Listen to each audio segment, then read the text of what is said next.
জিলহজ মাসে উপনীত হওয়ার তৌফিক এনায়েত করেছেন। আমরা আজকে মালয়েশিয়াতে অলরেডি জিলহজ শুরু করে ফেলেছি এবং আমরা জানি যে এই জিলহজের প্রথম দশক মানে প্রথম 10টি দিন খুবই গুরুত্বপূর্ণ 10টি দিন। আল্লাহ তাআলার কাছে খুবই পছন্দনীয় এই 10 দিনের আমলগুলো, এমনকি জেহাদের চাইতেও বেশি হাদিসে এসেছে। এবং কালামুল্লাহ মাজিদে আল কোরআন আল কারিমে আল্লাহ তাআলা এই জিলহজের প্রথম 10 দিনের শপথ করেছেন। এই 10 দিনের এবাদত আল্লাহ তাআলার কাছে এত বেশি পছন্দনীয় হওয়ার কারণ হচ্ছে এই 10 দিনে আল্লাহ তাআলা উম্মাহাতুল ইবাদাত অর্থাৎ যত মৌলিক এবাদত আছে সবগুলো মৌলিক এবাদতের একটা সমন্বয় করেছেন জিলহজ মাসের এই প্রথম 10 দিনে, যেটা বছরের অন্য কোনো সময় কিন্তু পাওয়া যায় না। কারণ এই 10 দিনের ভেতরে সালাত আছে, নফল সিয়াম আছে, সাদাকা আছে, কুরবানি আছে, হজের প্রসঙ্গটা আছে, যেটা বছরের অন্য কখনো এরকম উম্মাহাতুল ইবাদত অর্থাৎ যত মৌলিক আবাদত আছে সব মৌলিক আবাদতের কম্বিনেশন সমন্বয় বছরের কোনো সময় কিন্তু আসলে হয় না, যেটা হয়ে থাকে জিলহজ মাসের প্রথম এই 10 দিনের ভেতর। এজন্য এই 10 দিনের আবাদত আল্লাহ তাআলার কাছে অত্যন্ত বেশি প্রিয়। এজন্য আল্লাহ রাসূল সাল্লাল্লাহু আলাইহি ওয়াসাল্লাম এই 10 দিনে যাতে আমরা বেশি বেশি নফল আবাদত করি আমাদেরকে উৎসাহিত করেছেন। পাশাপাশি আমরা যেন বেশি বেশি তাহমিদ, তাহলিল, তাকবীর দিয়ে এই 10টি দিনকে মুখরিত করে রাখি, এজন্য তিনি আমাদেরকে আদেশ করেছেন। এজন্য এই 10টি দিনে আমরা যেন বেশি বেশি সুবহানাল্লাহ ওয়ালহামদুলিল্লাহ লা ইলাহা ইল্লাল্লাহু আল্লাহু আকবার এই আজকারগুলো যেন আমরা বেশি বেশি পড়ি।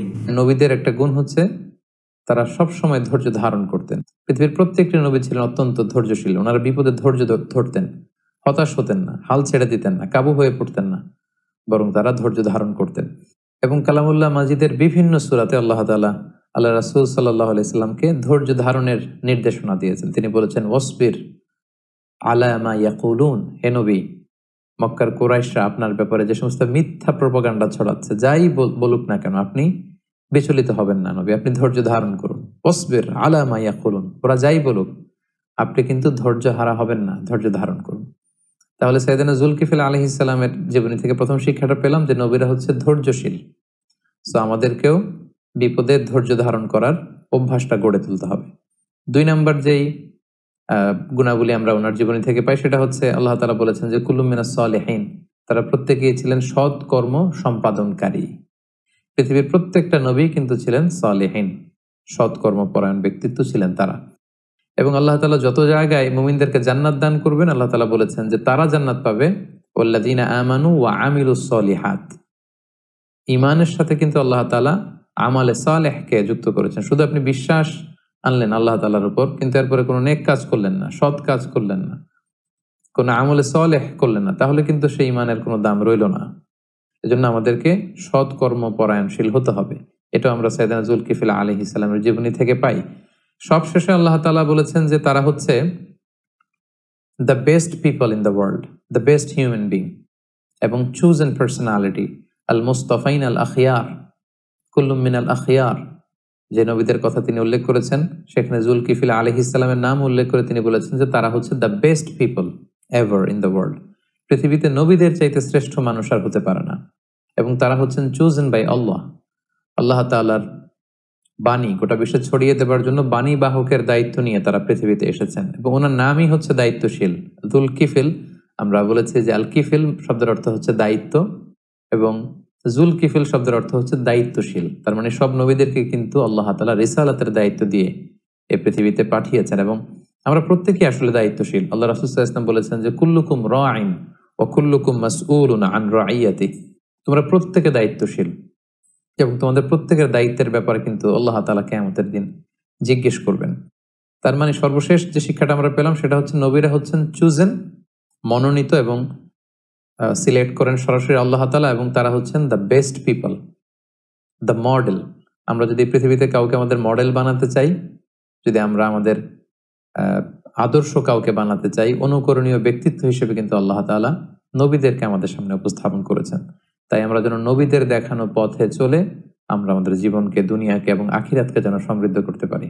কালামুল্লাহ মাজিদে উনি কোথায় এসেছেন, কোন জাতিগোষ্ঠীর কাছে নবী হয়ে এসেছেন এবং ওনার সাথে ওনার উম্মতদের কি ঘটেছে, ওনাকে আল্লাহ কোনো কিতাব দিয়েছেন কিনা, কোনো মুজিজা দিয়েছেন কিনা, এই ব্যাপারে কিছুই তিনি উল্লেখ করেননি।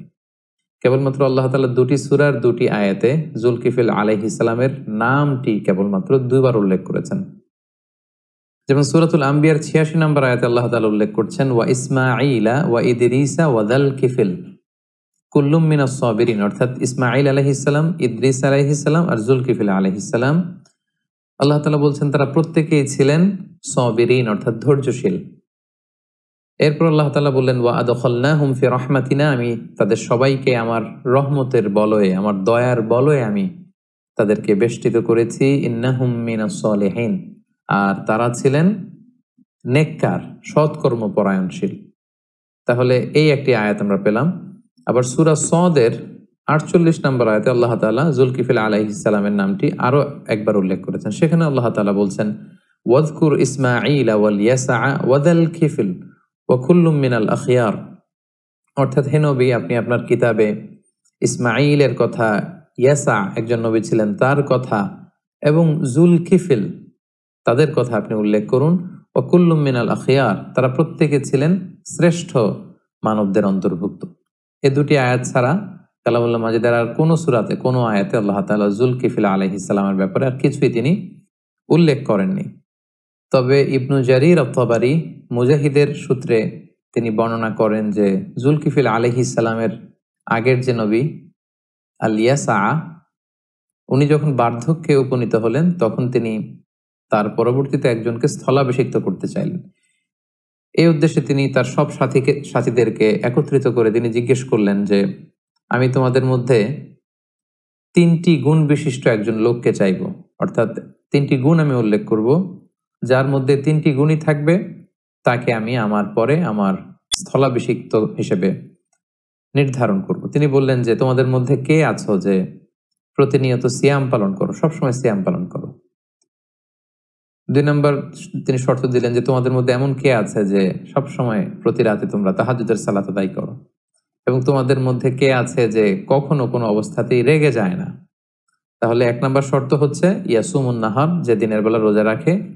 ২ নম্বর শর্ত হচ্ছে ইয়াকুমুল লাইল, রাতে কিয়ামুল লাইল করে, তাহাজ্জুদের সালাত পড়ে। ৩ নম্বর শর্ত হচ্ছে ওয়ালা ইয়াগদাব, কখনো রেগে যায় না। এই ৩টি শর্ত যখন তিনি উল্লেখ করলেন, একজন লোক দাঁড়িয়ে গেল তার সাথীদের মধ্যে থেকে, দাঁড়িয়ে ইয়াসা আলাইহিস সালামকে বললেন যে, আমি এমনটা করি, এই ৩টি গুণই আমার মধ্যে আছে। কিন্তু সাইয়েদনা ইয়াসা আলাইহিস সালাম তার কথাতে খুব একটা আস্থা রাখতে পারলেন না।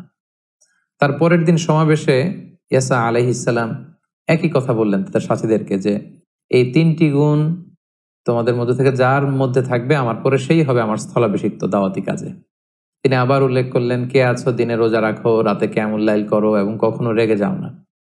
ঠিক সেই মুহূর্তে সাইয়েদনা জুলকিফিল আলাইহিস সালাম দাঁড়িয়ে বললেন, আমি আল্লাহ তাআলার মেহেরবানিতে এই ৩টি কাজই করি। এবং আল ইয়াসা আলাইহিস সালাম তার এই কথাতে তিনি আশ্বস্ত হলেন, তিনি মুগ্ধ হলেন, এবং তিনি ঘোষণা দিলেন যে, আমার পরে এই উম্মতের মাঝে দাওয়াতি কাজের জন্য আমি জুলকিফিল, কিফিল শব্দের অর্থ হচ্ছে দায়িত্ব, রেসপন্সিবিলিটি, লায়াবিলিটি, অর্থাৎ আমার পরে এই উম্মার লায়াবিলিটি বা দায়িত্বের জন্য আমি জুলকিফিল, অর্থাৎ তার নামের অর্থই হচ্ছে জুলকিফিল মানে হচ্ছে দায়িত্বশীল, দায়িত্বশীল হিসেবে তোমাকে নির্ধারণ করলাম। এবং পরবর্তীতে আল্লাহ তাআলা সাইয়েদনা জুলকিফিল আলাইহিস সালামকে নবুয়ত দানে তিনি ধন্য করলেন, তাকে নবী হিসেবে আল্লাহ তাআলা মনোনীত করলেন। এই ঘটনাটি তাফসিরে কুরতুবিতে এবং তাফসিরে ইবনে কাসিরে উল্লেখ রয়েছে। আসলে কোরআনের দুটি আয়াত এবং এই ধরনের ঘটনাগুলো ছাড়া সাইয়েদনা জুলকিফিল আলাইহিস সালামের ব্যাপারে নির্ভরযোগ্য তথ্যসূত্রে সমৃদ্ধ কোনো কথা বা কোনো ঘটনা বা কোনো কিছুই আর খুঁজে পাওয়া যায় না। এবং অনেক ঐতিহাসিকগণ উল্লেখ করেছেন যে ফিলিস্তিনের নাবলুস শহরে জুলকিফিল আলাইহিস সালাম তিনি ইন্তেকাল করেছেন, সেখানে ওনার কবর। আবার কোনো কোনো ঐতিহাসিকগণ বলেছেন যে ইরাকে তাকে দাফন করা হয়। সম্মানিত শুধু এই ছিল সাইয়েদনা জুলকিফিল আলাইহিস সালামের ব্যাপারে কোরআন থেকে প্রাপ্ত কিছু কথা। এ পর্যায়ে আমরা যদি সংক্ষেপে ওনার জীবনী থেকে আমরা কি লেসন নিতে পারি সেটা যদি আমরা উল্লেখ করি, তাহলে প্রথমে আমরা বলবো যে আল্লাহ তাআলা কেবলমাত্র কোরআনের 2টি সূরায় ওনার নামটি কেবল 2বার উল্লেখ করেছেন, এবং সেখানে আল্লাহ তাআলা কয়েকজন নবীর সাথে ওনার নাম উল্লেখ করে তিনি বলেছেন তারা প্রত্যেকেই ছিল কুল্লুম মিনাস সাবিরিন, অর্থাৎ তাদের প্রত্যেকেই ধৈর্যশীল ছিলেন।